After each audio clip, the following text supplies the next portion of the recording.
భాగస్వామ్యం ప్రభుత్వం. వెల్కమ్ రామకృష్ణ గారు, అసలు కూటమి నాయకుల కడప వ్యూహం ఏంటి? 2014లో మేము ఇంత అభివృద్ధి చేశామని చెప్తున్నారు, అసలు ఏమీ చేయలేదని వైసీపీ కూడా మాట్లాడారు. మీరు వచ్చిన ఈ 2 సంవత్సరాల కాలంలో కడప రాయలసీమలో మీరు చేసిన అభివృద్ధి పనులు ఏంటి అసలు?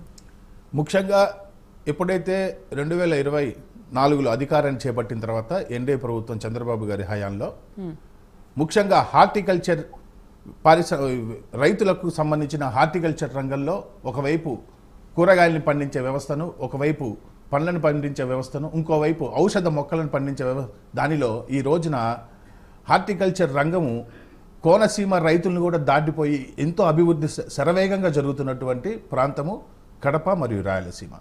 అంతేకాకుండా చంద్రబాబు గారు ఏదైతే మరి 2014లో ఆ రోజున 12,000 కోట్ల రూపాయలు మరి ఇరిగేషన్ ప్రాజెక్ట్స్కి అప్పుడు మా ప్రధానమంత్రి నరేంద్ర మోడీ గారు ఇవ్వటం, దాన్ని సక్రమంగా ఆ నిధులను ఏదైతే మరి చేసి ఈ రోజున రాయలసీమ మొత్తం ఎక్కడ చూసినా కూడా వాటర్ సమస్య లేకుండా అత్యంత వెనుకబడిన రాయలసీమ అనేది కరువుగా ఉండే ప్రాంతాన్ని సస్యశ్యామలం చేయటం కాకుండా ఫ్రాక్షనిజాన్ని కూడా దూరం చేయటం చంద్రబాబు గారి హయాంలో ఇవాళ ఫ్రాక్షనిజాన్ని దూరం చేసి అక్కడ కూడా ఇవాళ హార్టికల్చర్ రంగమే కాకుండా మరి కియాని తీసుకొని రావటం, అట్లానే ఈ రైతుల్ని ఇంకా భాగస్వాములు చేసి విండ్ పవర్ ఎలక్ట్రిసిటీని ఉత్పత్తి చేసేందుకు విండ్ పవర్ని, అలానే సోలార్ సిస్టమ్ని డెవలప్ చేయటం. ఇవాళ మీరే చూసే ఉంటారు, కర్నూలులో కూడా మరి ఒక ప్రముఖ కంపెనీ వాళ్ళది సోలార్ సిస్టమ్. ఇవన్నీ కూడా ఒక పక్క అభివృద్ధి జరుగుతుందండి. వీళ్ళ దృష్టిలో, వైసీపీ వాళ్ళ దృష్టిలో అభివృద్ధి అంటే కడపలో ఆయన ఇల్లు కట్టుకున్నారండి, ఒక మహారాజు కట్టినట్టు కట్టుకోవటం. అక్కడికి హెలిప్యాడ్ కూడా, హెలికాప్టర్ దిగేది అని కూడా ఒక చక్కటి వసతులు ఏర్పరచుకోవటం, అట్లానే ఒక 5,000 మందితో మీటింగ్ పెట్టుకుని ఒక పెద్ద హాల్ కట్టడం. అది చూస్తే కడప వాళ్ళ ఇల్లు చూస్తే కళ్ళు జిగేలమనిపించట్టుగా ఆ విధంగా అభివృద్ధి అనేది వాళ్ళ వరకే జరిగింది తప్పితే మాజీ ముఖ్యమంత్రి గారు వాళ్ళ ఇంటిని ఆయన కట్టుకోవటం వరకు తప్పి చేసిందే కంటే ప్రజలకు చేసింది ఏమీ లేదు మేడం. ఏదైనా జరిగిందా అంటే 2014లో ఎప్పుడైతే ఎన్డీఏ భాగస్వామ్యంలో జరిగినటువంటి చంద్రబాబు గారి హయాంలో మరి ఇప్పుడు కూడా మరి ఇప్పుడు ఉన్నటువంటి ఎయిర్పోర్ట్లు ఏదైతే కర్నూలులో ఉందో, ఏదైతే కడపలో ఉందో, ఆ ఎయిర్పోర్ట్లకు కూడా ఈ రోజున అభివృద్ధి బాటలో తీసుకొని వెళ్తూ వాటిని ఇన్ఫ్రాస్ట్రక్చర్ కూడా డెవలప్ చేయడం కూడా జరుగుతుందండి. రైట్ కుమార్ గారు, ఇప్పుడు తన సొంత నియోజకవర్గం పులివెందుల కంటే ఎక్కువగా కుప్పాన్ని అభివృద్ధి చేస్తానని అప్పటి సీఎం జగన్మోహన్ రెడ్డి ఎలా అయితే చెప్పారో, ఇప్పుడు ఈయన సొంత నియోజకవర్గం కంటే కూడా నేను కడపనే ఎక్కువగా అభివృద్ధి చేస్తాను అనేది మీ టార్గెటా? అంటే ఇప్పుడు వాళ్ళు అప్పుడైతే ఎలా టార్గెట్ పెట్టుకున్నారో, టాస్క్ కంప్లీట్ చేద్దాం అనుకున్నారో, మీరు అలా టాస్క్ని పెట్టుకుని కంప్లీట్ చేద్దాం అనుకుంటున్నారా? కేవలం ఒక ప్రతి సవాల్గా తీసుకుంటున్నారా ఆ రెండింటిని మీరు? ఓకే, మీరు చెప్పినట్లు మీకు ప్రతి సవాళ్ళు మాకు అవసరం లేదు.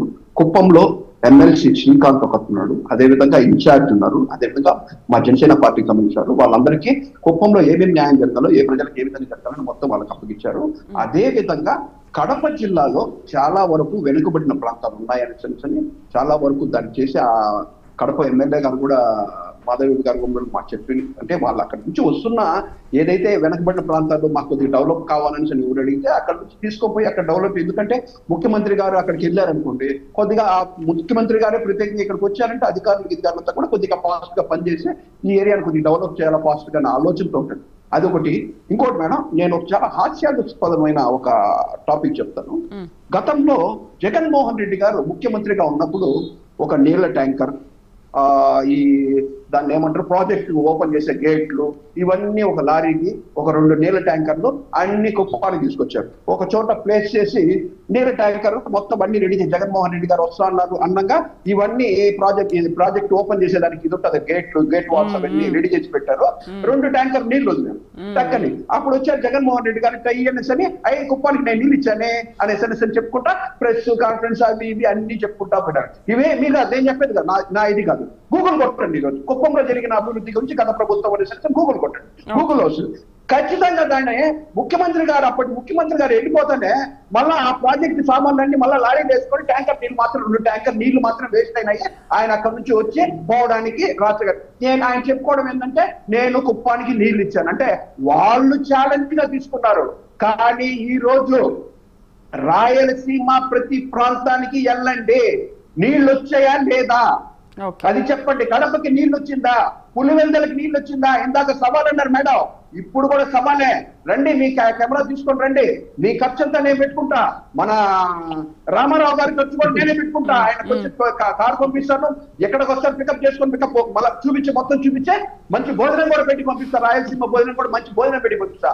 ఊరికే మాటలు మాట్లాడడం కాదు మేడం, ఇది వాస్తవమా కాదా ప్రతి ఒక్కరికి తెలుసా తెలియదా? కుప్పంలో హైడ్రామా నీటి ప్రాజెక్టు విడుదల చేశారు, అన్ని కాలువలకు నీళ్ళు వస్తుంది అనేసి హైడ్రామా చేశారా లేదా అనేసి గూగుల్ కొట్టండి వస్తుంది. ఇంకోటి మేడం, మీరు ఇందాక అభివృద్ధి గురించి ఛాలెంజ్ చేశారు రేమ్ కుమార్ గారు అని చెప్పారు మేడం. మీరు ఫ్రీ బస్ మహిళలను అడగండి, వర్క్స్ ఉందా లేదా, ఫ్రీ బస్సు పోతున్నారు లేదా, ఒకటి.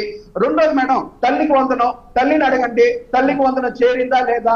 ఇదే విధంగా రాయచోట్లో దాదాపు ఒక ముస్లిం వ్యక్తికి 11 మంది పిల్లలు ఉంటే 11 మందికి వాళ్ళకి తల్లికి వందనం చేరింది అనేసి ఇది ఒక రాష్ట్రంలో పెద్ద హై టాపిక్. ఇది మేము చెప్తుంది కాదు, వాళ్ళంతా వాళ్ళు స్వతహాగా వచ్చి మా ఇంట్లో ఇంతమంది ఉంటే ఇంతమందికి చంద్రబాబు నాయుడు గారు కూటమి ప్రభుత్వం మాకు తల్లికి వందనం ఇచ్చింది బాయ్ అని వాళ్ళు చెప్పుకున్న సందర్భాలు అవి. ఫ్రీ సిలిండర్ మేడం గత సంవత్సరంలో ఈ ఎండింగ్ లో వదిలే మేడం ఫ్రీ సిలిండర్ ఖచ్చితంగా. అంటే తెలుసుకోవాలి కదా, వీళ్ళు రాష్ట్రాన్ని గాడిలో పెట్టలేక ఎక్కడ పడితే అక్కడ చంద్రబాబు చేసి వదిలేశారు. ఇవన్నీ గాడిలో తీసుకొచ్చి పెట్టి మళ్ళా ఫ్రీ సిలిండర్ అనే స్కీమ్ తీసుకొచ్చారు మేడం. ఫ్రీ సిలిండర్ కుమార్ గారు దీన్ని బట్టి చూస్తుంటే మీరేదో ఆయనకేదో ఛాలెంజ్ నేను చేసి చూపిస్తాను, కడపని రాయలసీమని ఏ విధంగా అభివృద్ధి చేయాలో అని ఛాలెంజ్ ఏదో తీసుకొని చేసినట్టుగా కనిపిస్తుంది.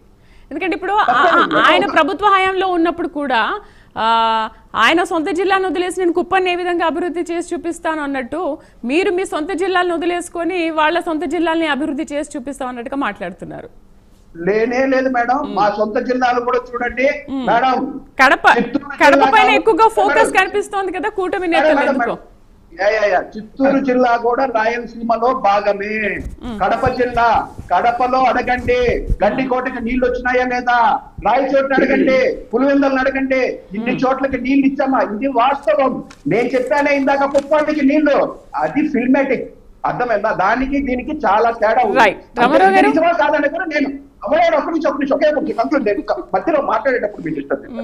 పింఛన్ విషయం మేడం, 2000 నుంచి 3000 వరకు ఒక 4 సంవత్సరాలు 250 పెంచుకుంటూ పోయినాడు.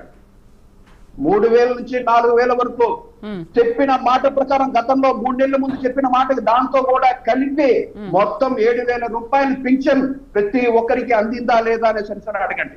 ఇలాంటి వాస్తవాలు ప్రతి ఒక్కటి. ఈరోజు ఒకటి మేడం, మా దగ్గర ఉండే లోటు ఒకటి చెప్తాను మేడం. ఉద్యోగ వృత్తి మేడం, మేము ఇస్తామన్నా ఉద్యోగ వృత్తి.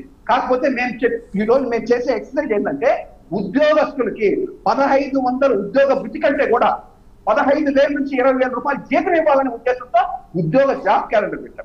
దీన్ని మీరు పరీక్షించుకోండి, యువతను కనుక్కోండి. మేము ఉద్యోగ కల్పన చేస్తున్నాం. ఉద్యోగ వృత్తొద్దు 1500 ఏమున్నా చెప్పు, పిల్లోడికి 15 నుంచి తెలిపేదానికంటే మన చేతికి పనిచ్చే 15,000 20,000 తన సొంతంగా సంపాదించానడానికి మేమేదో వృత్తి తీసుకున్నామనడానికి ఎంత తేడా ఉంటుందో ఒక్కసారి ఆలోచించండి. ఇవన్నీ వాస్తవాలు మేడం. నేను ఇదొకటే నేను ఒప్పుకున్నాను మేడం. ఈరోజు ఉద్యోగ వృత్తి మేము ఇవ్వలేకపోయాము అనేసరి నేను లిటరల్ గా టీవీ డిబేట్ లో మాట్లాడుతున్నాము. నేను ఓపెన్ గా వస్తున్నా ఉద్యోగ వృత్తి. ఎందుకంటే ఉద్యోగం కల్పించాలనే ఉద్దేశంతో ఉద్యోగ వృత్తి ఆలోచన చేస్తామా లేదా తీసేస్తామనే ఆలోచనలో కూడా ఉండొచ్చు, కానీ ఉద్యోగాలు కల్పిస్తున్నాం. ఈ రోజు వైజాగ్ లో కావచ్చు, ప్రతి చోట అమరావతిలో కావచ్చు, ఎన్ని తిరుపతిలో రేణిగుంటలో ఎన్ని ఇండస్ట్రీలు మళ్ళీ తిరిగి వస్తున్నాయో ప్రతి చోట ఉద్యోగ కల్పన చేస్తున్నామే తప్పితే ఉద్యోగ వృత్తి అనేది ఇది మేడం. ఇంకోటి కూడా చెప్తాను, ఈ ఉద్యోగ వృత్తి మేము తీసేస్తాను అనేది కూడా అది నా విషయం. నేను అబ్జర్వ్ చేసిన విషయం చెప్తున్నాను నేను. ఎందుకంటే మళ్ళా హేమకుమార్ గారికి చెప్పేశారు, జనసేన అనేది చెప్పేశారు అనేసి దాన్ని అంతా కొట్టుకుంటారు. వీళ్ళు ఆ బిట్టు మాత్రం తీసుకుంటారు. ఉద్యోగ వృత్తి నేను ఆపేశారు దాన్ని, ఆ బిట్టు మాత్రం తీసుకొని మీరు సోషల్ మీడియాలో పబ్లిసిటీ చేస్తుంటారు. కానీ మీరు సోషల్ మీడియాలో పబ్లిసిటీ చేసుకునే ముందు నేను చెప్పిన ఫుల్ మాట, ఉద్యోగ వృత్తి ఇవ్వకుండా ఉద్యోగ కల్పన కోసం పోరాడుతున్నాము, ఉద్యోగ జాబ్ క్యాలెండర్ ఇస్తున్నాము. రాబోయే 1వ తేదీ జనవరికి కూడా మళ్ళీ ఉద్యోగం కల్పిస్తున్నాము, ఉద్యోగ అవకాశాలు కల్పిస్తున్నాము. యువతకి మేము ఇచ్చేది ఉద్యోగ అవకాశాలు, ఉద్యోగ వృత్తి కాదు. దీన్ని మాత్రం అండర్లైన్ చేసుకోండి. ఓకే మేడం, మీరు ఇంకేం అడిగినా మళ్ళీ చెప్తాను. Thank you. రామారావు గారు ఇవాళ